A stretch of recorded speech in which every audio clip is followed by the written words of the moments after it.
Assalamualaikum warahmatullahi wabarakatuh. Om Swastiastu, salam, nama budaya, salam kebajikan, dan salam harmoni. Kami dari kelompok 1 ingin mempresentasikan unggah ruang kolaborasi topik 5. Di sini anggota kelompok kami yang pertama ada Helmi Faridisani, yang kedua ada Asrul Sani, ketiga ada Ainun Haq, yang keempat ada Lalu Sumawan Eka Wiguna, dan yang kelima ada Sirilus Metodius Rahmat Ulus. Baik, adapun tugas yang akan kami presentasikan yang pertama, mencermati dan memilih capaian pembelajaran sesuai dengan jenjang sekolah, SMP atau MTS, SMA atau SMK, di mana Anda akan melaksanakan praktek pembelajaran. 2. Menyusun rencana pembelajaran dan asesmen sesuai dengan pembelajaran paradigma baru dan manifestasikan rencana pembelajaran Anda dalam bentuk modul ajar. Yang ketiga, menyiapkan asesmen diagnostik, formatif, atau sumatif yang efektif untuk mengukur hasil belajar peserta didik. Nah, di sini yang pertama, mencermati capaian dengan jenjang yang akan dipilih. Praktik pembelajaran dilakukan di SMPN 3 Singaraja pada kelas 9C dengan materi senam lantai, guling depan, dan guling belakang. Di sini sudah dilihat ada contoh awalan dari RPP. Yang pertama, ada identitas pembelajaran, kemudian ada kompetensi dasar, yang ketiga ada indikator pencapaian kompetensi, yang keempat ada tujuan pembelajaran. Rancangan praktik pembelajaran. Langkah-langkah pembelajaran. Yang pertama, kegiatan pendahuluan 15 menit.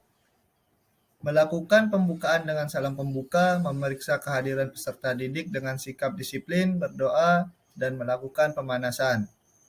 Yang kedua, mengaitkan materi atau tema kegiatan pembelajaran yang akan dilakukan dengan pengalaman peserta didik dengan materi atau tema kegiatan sebelumnya, serta mengajukan pertanyaan untuk mengingat dan menghubungkan dengan materi selanjutnya.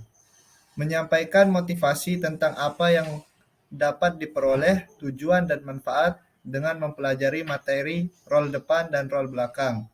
Menjelaskan hal-hal yang akan dipelajari, kompetensi yang akan dicapai, serta metode belajar yang akan ditempuh. Selanjutnya ada kegiatan inti. Yang pertama ada kegiatan literasi. Peserta didik diberi motivasi dan panduan untuk melihat, mengamati, membaca, dan menuliskan kembali. Mereka diberi bahan bacaan terkait materi rol depan dan rol belakang. Selanjutnya ada critical thinking.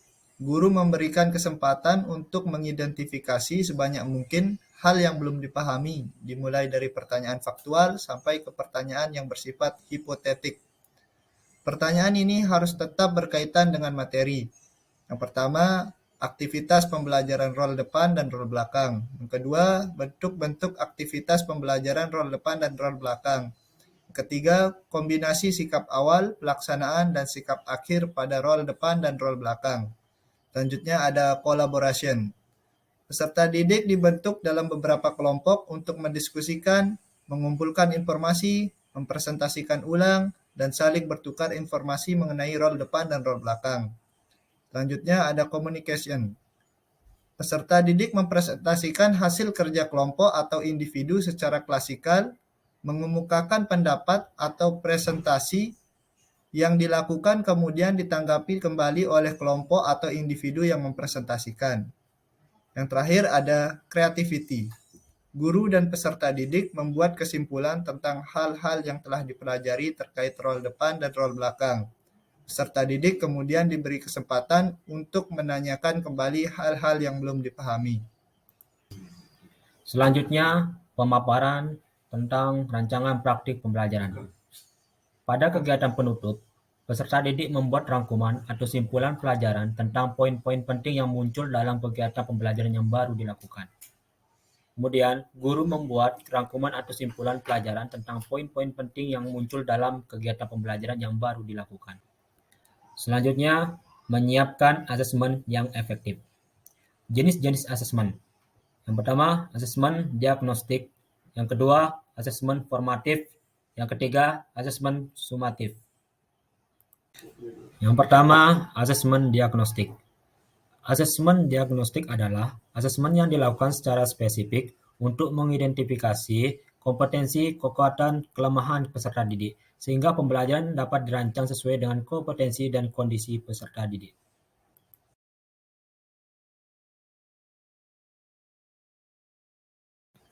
Yang berikutnya adalah asesmen formatif. Asesmen formatif yaitu asesmen yang bertujuan untuk memberikan informasi atau umpan balik bagi pendidik dan peserta didik untuk memperbaiki proses. Yang berikutnya adalah penilaian observasi. Penilaian observasi berdasarkan pengamatan sikap dan perilaku peserta didik sehari-hari, baik terkait dalam proses pembelajaran maupun secara umum. Pengamatan langsung dilakukan oleh guru. Berikut merupakan contoh instrumen penilaian. Asesmen formatif penilaian berikutnya diri. adalah Seiring penilaian dengan diri sendiri. bergesernya pusat pembelajaran dari guru kepada peserta didik, Asesmen maka formatif peserta berikutnya didik adalah diberikan kesempatan penilaian diri untuk sendiri. menilai kemampuan dirinya sendiri. Namun, agar Asesmen penilaian formatif tetap berikutnya bersifat adalah objektif, penilaian maka diri guru sendiri. hendaknya menjelaskan terlebih dahulu tujuan dari Asesmen penilaian diri formatif ini, berikutnya adalah menemukan penilaian diri sendiri. kompetensi yang akan dinilai, kemudian Asesmen menentukan formatif berikutnya konteks adalah penilaian yang penilaian diri akan sendiri. digunakan, dan merumuskan format penilaiannya. Asesmen formatif berikutnya Jadi, adalah penilaian diri singkatnya, sendiri. format penilaiannya Asesmen formatif berikutnya adalah penilaian disiapkan diri oleh sendiri. guru terlebih dahulu. Berikut merupakan contoh format. Berikutnya adalah Asesmen penilaian teman formatif sebaya. berikutnya adalah Penilaian ini penilaian dilakukan teman dengan sebaya. meminta peserta didik untuk menilai temannya Asesmen sendiri. formatif Sama halnya berikutnya dengan adalah penilaian. penilaian teman Hendaknya sebaya. guru telah menjelaskan maksud dan tujuan Asesmen penilaian, formatif membuat berikutnya adalah kriteria penilaian, penilaian dan teman juga sebaya. menentukan format penilaiannya. Berikut contoh Asesmen format formatif penilaian dengan berikutnya teman adalah sebaya. penilaian